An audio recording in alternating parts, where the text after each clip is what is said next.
A thread by Heshmat Alavi.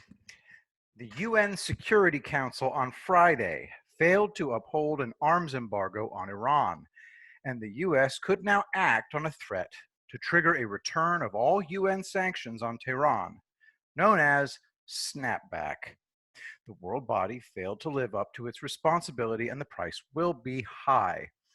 Even though the US withdrew from the 2015 deal, snapback would require Iran to suspend all nuclear enrichment-related and reprocessing activities, including R&D, and ban imports of anything contributing to those activities or to the development of nuclear weapon delivery systems.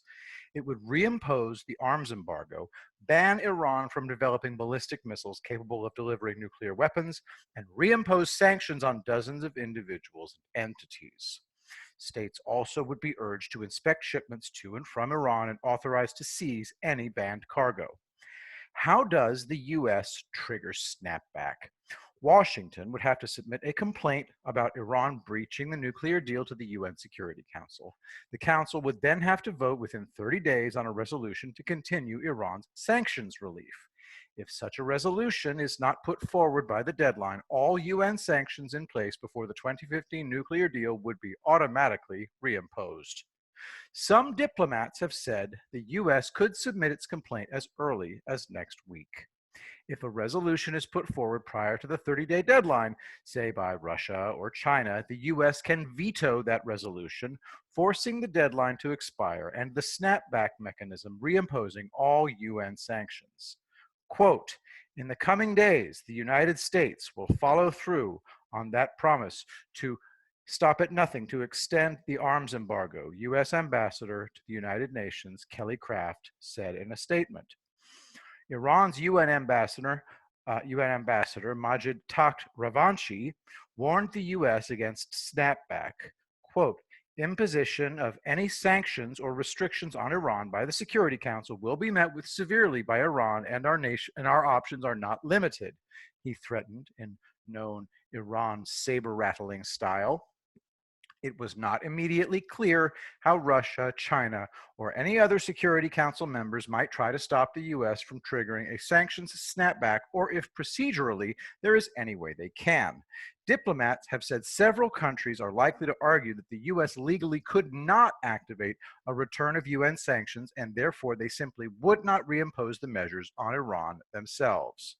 However, Russia is already concerned. From english.alarabia.net, Putin suggests 7-day virtual summit to avoid confrontation over Iran. From the U.S. Ambassador to the UN, under Resolution 2231, the U.S. has every right to initiate snapback of provisions of previous Security Council resolutions. The U.S. will follow through on that promise to stop at nothing to extend the arms embargo on Iran's regime. The clear majority of council members gave the green light to Iran to buy and sell all manner of conventional weapons. The council's failure today will serve neither peace nor security. Rather, it will fuel greater conflict and drive even more insecurity.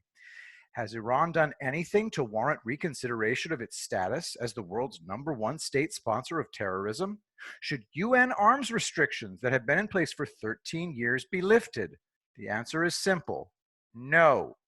Rest assured that the Trump administration has bipartisan support in Congress on the policy of extending the UN arms embargo. From AWSAT.com, U.S. Congress urges Trump administration to extend Iran arms embargo. Quote, the UN arms embargo is set to expire in October, and we are concerned that the ban's expiration will lead to more states buying and selling weapons to and from Iran. From Reuters, most of U.S. House urges more diplomacy at UN to renew Iran arms embargo. And just recently, from freebeacon.com, GOP lawmakers demand snapback on all sanctions on Iran. Quote from Free Beacon, Republican congressional leaders are pressuring the Trump administration to abandon its efforts to extend a UN arms embargo on Iran and instead push the international body to reimpose all economic sanctions on Tehran. It is now quite obvious that UN Security Council members would rather witness a Middle East arms race because they would profit from selling weapons and defense systems to all parties involved. They care nothing about the region's nations that will suffer greatly. From Rich Goldberg, all nations that abstained should abstain again if any state questions the US's snapback right. To do otherwise would move them from an already morally compromised position of neutrality to proactive support of China and Russia launching a military client state in Iran. Also from Goldberg. Should any nation contest the US right to snapback, a right that is absolute and indefinite based on the text of UN SCR 2231, the Trump administration should be prepared to exercise its double veto power as a permanent member of the Security Council. What is the double veto power? Important segment right here. All right, so I think he's going to explain. The UN Security Council, and especially the Europeans, could have cooperated with the US in extending the UN arms embargo on Iran, the world's leading state sponsor of terrorism. They failed and chose the hard path. Snapback will bear an even harsher outcome for Iran's regime. On a final note, especially for European governments, Chamberlain appeased Hitler. That did not end well. Stop your appeasement of Iran's murderous mullahs and join the US's maximum pressure policy. This is the only language Tehran understands, and it's for your own good. Addendum. Iran's regime can always count on Senator Chris Murphy of Connecticut to push its talking points. But don't be surprised at all. Murphy is a regular at events held by the Mullahs Lobby in Washington, the NIA Council, which stands for the NIA Council, National Iran American Council, building Iranian American political power to advance peace. It's Iran lobbyists. Anyway, Chris Murphy's not really loyal to the United States. Another addendum, more reason to not be surprised. Senator Murphy has been known to hold secret meetings with Iranian Foreign Minister Mohammad Javad, most likely the main source of his talking points. This thread sheds light. Another thread from Heshmat. Another addendum. Reza Lan, what's his name? Jason Rezalan also pushes Iran's talking points in the Washington Post. His last piece about the departure of Brian Hook from the State Department was praised by TasneemNews.fa, the mouthpiece of Iran's IRGC Quds Force, a designated terrorist organization. Further addendum.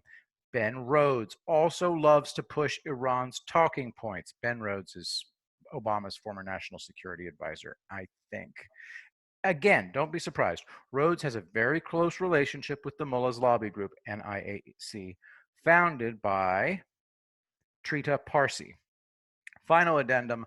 Iran's regime can always rely on CNN to provide a platform for its chief lobbyists, what is his name again? Trita Parsi, to push the mullah's talking points. Parsi has very close ties with Tehran's senior officials. On the snapback mechanism, he is absolutely wrong, but he has no choice. Another addendum. Iran claims to have increased its missile range to reach US soil. More reason to impose all pre-JCPOA sanctions on this regime. Yet Europe believes the West should further appease the mullah's regime. Thank you for listening.